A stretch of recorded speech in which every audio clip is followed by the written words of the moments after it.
Thank you. I'll just set this up for you because I know that you all think that I like to talk. So, there we go. I'm also recording this as well for people that are away, so we can put this up later so you can check it out. So I'll just start with a bit of an intro. So originally this was kind of the social media classroom. This was Anthony Young's legacy when he set this group up and then promptly abandoned it about 10 minutes later and left it to me. So I'll kind of start with that, I guess. So we kind of looked at what we do kind of each day in this presentation and what we use. And obviously I'm going to be focusing on technology and software in this one here. Look at the things that we use. We use the iPad, obviously, computers, iBooks, blogs, recording, everything. So we've kind of looked at all that kind of stuff. And also for the people that like taking notes, just a spoiler alert, all of this stuff will be available for you later. We've set up a resource for this, so you don't have to take notes. If there's something that interests you, you can come back and I'll show you how later. So you can just sit back and just chill out for a bit. All right, so we looked at those. We looked at the tools that we used. Obviously, we've got all these kind of things up here, iTunes U, some of you are using iBooks Author as well, the iPad, online student reporting, all those kind of things. So we looked at these tools that we're using and had a chat about them, had a chat about why we use them, and more importantly, what we can get from them. So one thing I hope that you'll see with this stuff is it's not about like the tool or the app or a certain kind of software, but it's what you want out of it and the way you're going to do it. So we looked at that, and we looked at what we get out of this kind of stuff. So, we get paperless classroom, you've got these skills for uni, you've got parent involvement, you've got instant feedback, we've got confidence, engagement, fun, and teacher accountability, which I think is a big one as well that you can get from using the tools that we're going to have a look at in a second. So that's what we kind of focused on. So looking at all those things, obviously the social media classroom, I don't think that really worked as a title. And I looked at like the online classroom and I thought, well, it is online, but it's kind of not really what we're going for with this. So I think that the better title is the connected classroom in terms of we're connected because we're connected with our students, we're connected with parents, and we're always instantly accessible, which is, I think, what the whole point of our job is. So that's kind of what I like. I like that one. So how we're going to do this in like the 15 minutes I've probably got left is in three ways. So we're going to talk, so we're going to look at some stuff, we're going to chat about that. The poplets there is a bit of an overview. We're then going to show, talk about stuff, and there we go. Look at the poplet. Then we're going to show, and by show we're going to look at a few things. I don't think it really likes this projector here, but we're going to look at some of the blogs that we've kind of set up as kind of our springboard here. We're going to look at that. Not just, I've been using this obviously for a while now. I've been using it for a year or so in my classroom. So not just looking at, what you can do, but also where people in our group, in our team have started using blogs and these online resources in a small way. A really small way, a way to start doing this and then building on from that. So we're going to have a look at that. And then we're going to do it. And now this is kind of the tricky part. So this is where we've set up an online resource. So there are videos there, but unfortunately they're not working with this projector. We've set up an online resource that will actually go into depth all the topics that we're going to talk about really quickly in the next probably 10 minutes. So you can go back and you can have a look at these. So I sent those links out. So that we've set up basically a blog that has all the resources on there in categories, and you can go in. So if there's something we talk about really quickly and you're like, I want to check that out, then you can go back. And the reason why is mainly the few things that we've kind of talked about in terms of vision and kind of, I guess, barriers. So this is the vision of what you're going to see shortly. This is kind of where we see this kind of headed, this kind of stuff. So connected tools, they're going to continue to grow in importance, essentially. I mean, that's going to happen. Having all the resources on the web allows students access anytime from any device, which I think is important as well. We have iPads now, but who says we're not going to change? We might have BYOD next week, we might have something. So these kind of online connected resources allow you to move from device to device, from school to school, and you can take them with you, which I think is really important as well. Having a kind of a focus in this kind of connected classroom takes a lot of strain out of the IT guys, out of network support. Okay, you can actually get rid of big network infrastructure with this kind of forward thinking as well, which can kind of save us some dollars. And kind of the goal that we're looking at the moment is if we begin using these tools as teachers, we start modelling this as well, this best practice, that students will start to transition to these tools as well, and they'll see this potential. So that's kind of what we're looking at there.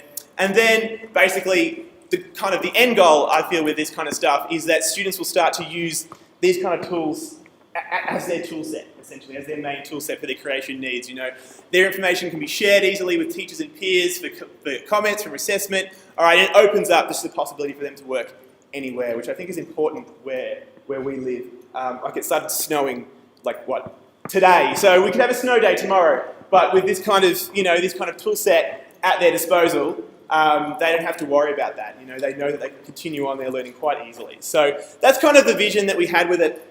And then, of course, moving forward, these are the main, I guess, things that we need to look at. And I think exposure is probably one of the main ones. I mean, many of you may not have tried these kind of things, may not have seen them in your day-to-day life. So I think just being able to see what is possible, just, a snippet of it, is really important, to kind of see what is out there, to see how they can benefit you. And I think that's one of the keys as well, is this stuff is really beneficial for your teaching. It will save you so much time and effort, and it's really easy to do. So kind of get that exposure out there, I think, is important. Training, I think, is one of the biggest blockers that our group discussed. I mean, we had a lot of people in the team, and we still had people that had issues trying to get along this in terms of time and training and doing that kind of stuff. So that's kind of one of the biggest blockers. So we know that people have a willingness to move forward with this stuff, but kind of the lack of knowledge and time to do that. So that's why we've created this site here, which I'll go to in a second, as a starting point. Somewhere to look at after this 20 minutes is up, and you can look at it in your own time and check it out. So that's there as well. Obviously, we're an iPad school, so there's a course that's been created for iTunes which focuses solely on the iPad and ways to use these kind of tools and technology on the iPad as well. So check that one out. It's a fairly big book. It's a couple of hundred megs, so download it at home, have a look through it. Again, these are just work in progress, and they're not. We're not saying this is the way to be. It's just to give you mainly the top one, which is exposure, to kind of see what's going on and what people are doing. Embedding as well, I think, is really important. So embedding these kind of tools into the curriculum. So that's kind of a bit more forward thinking to kind of get them in there with your teaching, with your planning as well. So, there's, again, no doubt these tools will take a bigger part in the classroom. So if we can think about how to use these at that initial planning stage, so how you guys can start using these at the start, it'll make it a lot easier for everyone else in your team as well. Accountability, I think, is also very important because, you're given these tools, okay? Once you're given these tools, and hopefully the time and the training to do that, it's kind of, we feel, an expectation that you'll use them. Once you've got the tools and got the training, there's really no excuse. So that's kind of a big one as well. And enthusiasm as well, I think, is super important for this kind of stuff because our students have enthusiasm, and we need to show it while we're using these tools. And again, if you don't know how to use something, that's cool. You just have a go with it, have a play, and the students kind of go along with that ride, which I found is really awesome as well. So that's kind of where we want to go moving forward. And probably these are the main two, again, I keep coming back to. So training, obviously, which we've got something for you to start with. And support, I feel, this is one that I feel quite important, more from a leadership point of view, and we've talked about this in our group a lot, is some policy or some kind of document that basically talks about Braemar's online presence, essentially. Now, I had a conversation with Nikki earlier about what she's doing in terms of images and videos and all that kind of stuff, and it'd be nice to have some kind of policy there, some kind of backup plan. Obviously, once I'll show you stuff that we're doing, in terms of putting images and photos on the web and what we're talking about, who's there to back us up if someone complains or someone takes out of content? So I feel we need to talk about that, talk about what we're doing as a whole. As more and more of us start to use these tools, to have some kind of central, document is something that we want to look at as well. So I'll just see how I'm going for time. What do we got? I got 10 minutes, so I might pause just there to give you a breather and see if anyone had anything to say before I move on. Any comments, what they're using in class, what they're trying? No? Excellent. Can I ask you, what happens if you've got a projector, for example, that doesn't play audio when you use entertainment? Sorry? Something you can help desk. Something you can help desk so it can be fixed. But it's not that the projector's broken, it won't get something that someone will. So just put something in the help desk so we know that's the projector we can be fixed. Or change that. Okay, so in terms of exposure, again, it's a little bit tricky using the projector, so everything's a little bit squished in here. So in terms of exposure, we're just going to show you some quick examples of what I'm doing and what other members of the team have been doing. So you can kind of see just kind of what we're playing with. Again, this is just stuff that we're just trying, in our own classes. Again, we're not saying this is the way to go, this is what you should be doing, but it's just stuff that we're trying so you can, again, get your head around some things that we're looking at. So I'll just quickly show you this one here. Okay, and I'll play that. So starting off, probably one of the main things that we're all using is a blog, okay, kind of as a springboard for putting all of this stuff together. It's our kind of a central little meeting place. And this is where, this is probably our main portal to the students and parents as well, I find. So it is the hub, okay? So for instance, with mine, I have all my videos up there. I have my iTunes U courses up there. I have my student comments. I have their work. Everything is in this one portal, which the students know how to access, and their parents can as well, which has been really, really helpful. So everything's on there. And again, the good thing with this kind of blogging system is it doesn't matter what device you use. It works great on the iPad. It can work on your laptop. It can work anywhere. So again, really important that you'll see everything that I'm using and that a lot of other people are using as well. The key things we've looked at with this is it's accessible for all our students, that it's free as well. So not all of these are the best tools, but they're free to use. And again, it comes back to that modelling. So if I'm using these free tools, I know my students can go and use them as well. So that's kind of the key there as well. So there's our blog. At the moment, I'm finding that WordPress is kind of what I pushed with the team, and I feel that's what everyone is using in our team as well. It's a free platform. It's a very, very powerful platform. You can also go into HTML and coding there as well. So it's got a really good back end for students that want to get into web design. I have a lot of friends that teach at TAFE and they've dropped Dreamweaver and they're using WordPress because it's free and it's easy to use. So it's a really powerful way to get into kind of HTML. So that's kind of what we're looking at for our blogging. YouTube as well, I feel is really, really important in terms of videos, in terms of editing videos as well. So we've been using that for our videos, which we'll talk about a bit later. Screen recording and live recording. Everything that I'm doing, I'm recording like I'm recording this now. I record all my classes as well, just to have that resource there and available to chuck up on the blog. For today, for instance, I talked about a new project that we were doing. I had 2 students away. That's recorded. It only took me a second to post record. It's now up on the blog so they can watch it too. So these are real quick, simple tools that you can use.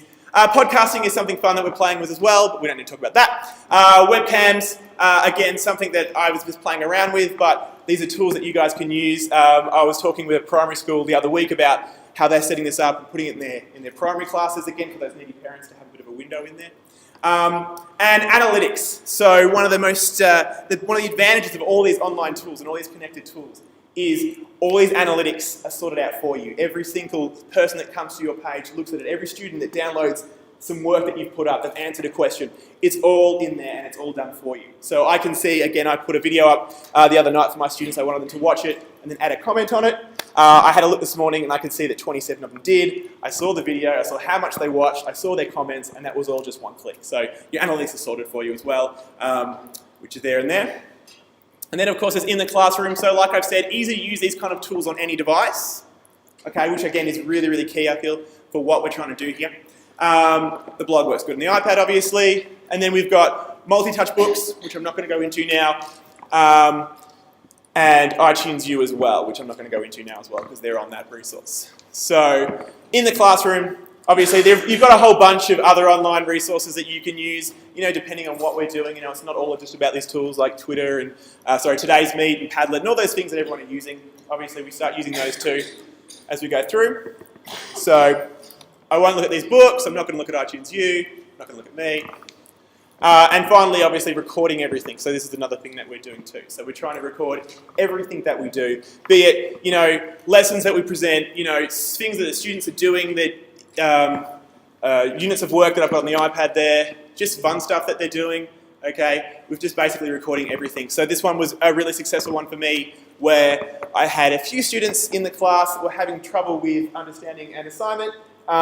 Instead of singling them out or trying to find some time for them, I just went home, grabbed a student's assignment and just went through it step by step, just filmed it and put it up on the blog. Again, it's accessible for all the students, so no one knows what students are checking these videos out. And I got an email from Mum the next day thanking me for this because she was able to sit through with her son, watch the video and do it. So these are some real simple steps that these tools later do. And again, it goes back to that connected. So, I feel a little bit more connected with that student now. He's really happy about it because he got a good mark out of it, he understood it. And I feel a little bit more connected with the parents, which I think is important. So we're looking at that. So lots of videos and record. And then finally, obviously, getting the students involved as well. So here are some students that have had a look at this stuff and they're really starting to like it, so they're starting to use these tools as well and starting to put their videos up there and put their work up there, and they're just doing that at the moment just for fun. So Evernote is something else that we've looked at too, but again, I'm not going to talk about that there because I'm running out of time. So if we go to, in terms of training, we talked about training. So the best way I feel that we could do this is I've set up basically a blog for this little chat that we've had here. So I've gone through a lot of things really, really quickly. So what you'll find on here is a breakdown of everything that you see. So if you go to, say, if I show you some examples here, here's my blog for what I'm doing at the moment, and everything that I'm using is all up there. And if we have a look at some other examples as well, what Luke's trying here, what Ella's got going on with hers. So you can see they're all at different levels, obviously, because they're all facilitating like different needs. So, that's why I'm saying you don't have to go and start with everything. You can take one thing that you do well or one thing you want to try and slowly build on that. So if I have a look at what Nikki's doing at the moment with Darling House, so the whole point of this is just Darling House. So she's focused on one thing and she's going to be doing it really, really well, and I'm sure Nick will explain that later.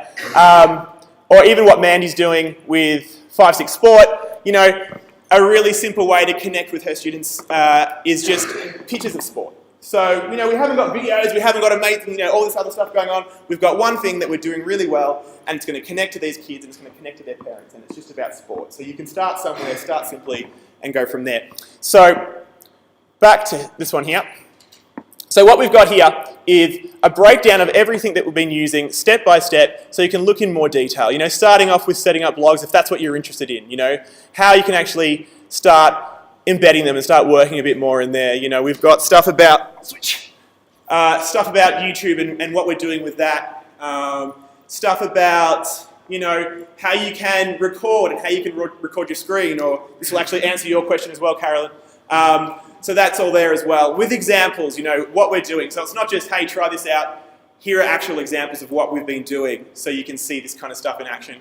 And as you go through here, there's more information on each one of these topics, okay? So again, I've gone through it pretty quickly, but you can scroll through here. So there's your analytics, there's the iPad stuff as well, iBooks and iBooks Author, some more in-depth stuff there, multi-touch books, personalising learning and how to embed that into this kind of online corrected curriculum. It's all in there, so you can check it all out. So if I scroll to the top of this sucker, what you'll find is, whoa.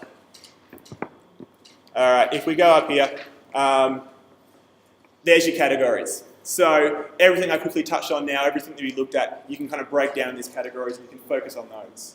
So again, it was a very quick talk, but hopefully oh wow, look at that, I'm going to time this perfectly. So hopefully, if any of those things came across, you can quickly look at them. So 20 minutes really isn't much to talk about, but that's why there's all those resources. So I guess the goal here is that you go back and have a look at those resources I've sent out, check them out, take your time, go through them slowly. Definitely grab that course, okay? So jump onto iTunes Author and you'll get this book here, which kind of focuses on, again, it's kind of focusing on the iPad, okay, and just some stuff that we're doing there with the iPad. So again, we're not saying this is the right way, this is what you should be doing, it's just giving you exposure. So check these out. This contains a whole bunch of student resources, basically resources that I've been using with my students and what we've been doing. So check those books out as well. But yeah, definitely take your time. So the good thing with the blog, we're kind of encouraging that you follow it because that'll be updated with new things that we check out. But what would be great, and what I would like you to do, if you kind of, in my 20 seconds, is go through these sections and add comments. You know, say, you know, what is this about? How is this going to improve my teaching? How is this going to help with personalised learning? I don't understand this. What is this going to do? What are the good? What are the bad? Add those comments in. So post those comments, and because what I'd like to do is, in a couple of months or even a couple of weeks, is go back and take all those comments out of here and see where people are focusing. Maybe I'm going to find 1 million comments on blogging and your concerns there. So the thing is, we can't really move forward with that training unless we know where you guys want to go. So really, really easy. You know, jump onto this, have a look at any of these sections, and add your comments. You know, talk about what you think, what you want to know more about, and again, I can look at those and then move on and move forward. So that's time. Done. Thank you.